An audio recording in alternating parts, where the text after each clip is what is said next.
मतदान को लेकर के सभी पार्टियों के दिग्गज अपनी अपनी जीत के दावे कर रहे हैं, लेकिन किसका दांव कितना फिट बैठेगा, ये खास रिपोर्ट देखिए।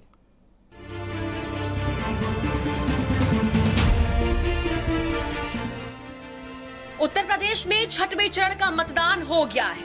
मतदान के बाद हर पार्टी की तरफ से जीत के दावे किए जा रहे हैं।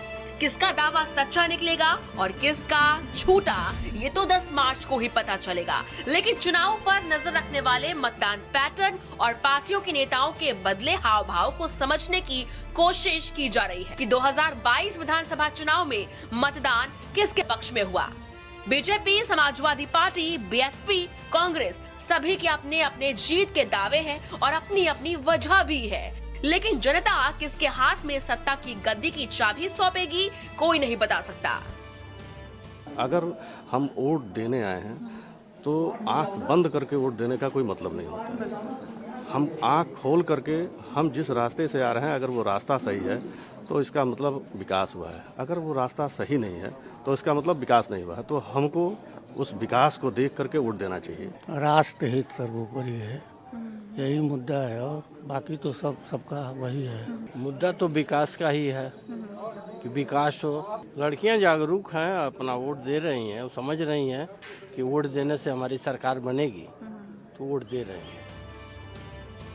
छठवें चरण के मतदान के बाद बेशक लड़ाई 7वें चरण के लिए शुरू होगी, लेकिन छठे चरण में हुए जोरदार मतदान के बाद सूबे के मुख्यमंत्री योगी आदित्यनाथ और बीजेपी नेताओं ने दावा किया कि भाजपा उत्तर प्रदेश में प्रचंड बहुमत की सरकार बनाएगी और यूपी की जनता बीजेपी के साथ है।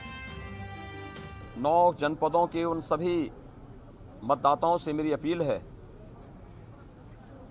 कि अधिक से अधिक मात्रा में आकर के अपने अपने मतदान केंद्र में जाकर के, अपने बूथ पे जाकर के मतदान करें। मुझे प्रसन्नता है कि उत्तर प्रदेश के मतदाताओं ने 2022 के सामान्य निर्वाचन में बड़े उत्साह के साथ वे लोग भाग ले रहे हैं। 5 चरणों के चुनाव ने इस बात को साबित भी किया है। मैं विश्वास के साथ कह सकता हूं कि 5 चरणों का जो रुझान है, भारतीय जनता पार्टी प्रधानमंत्री मोदी जी के मार्गदर्शन और नेतृत्व में पूर्ण बहुमत से काफी आगे वर्तमान में चल रही है। जिस तरह का रुझान आम जनता के बीच दिख रहा है, मेरा अनुमान यह है कि भारतीय जनता पार्टी इस बार उत्तर प्रदेश में 2017 से बड़ी विजय प्राप्त करने जा रही है।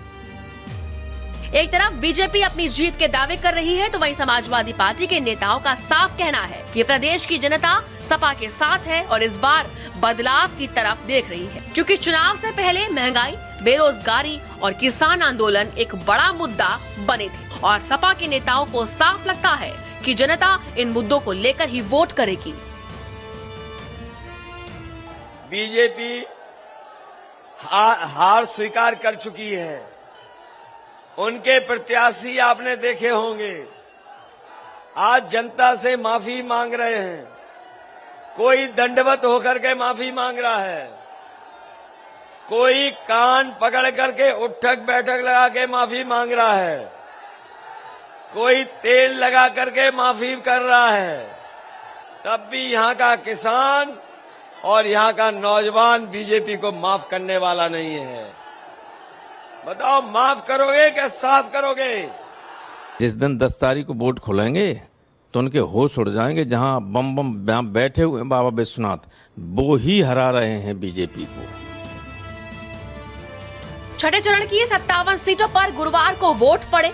इस बार इन सीटों पर बीजेपी, समाजवादी पार्टी और बसपा के बीच कड़ी टक्कर देखने को मिली है। बहरहाल हर दल अपनी जीत का दावा कर रहा है, लेकिन जो भी तस्वीर सीटों को जीतने या हारने की बनेगी, वो 10 मार्च को साफ हो जाएगी। स्पेशल रिपोर्ट, भारत समाचार।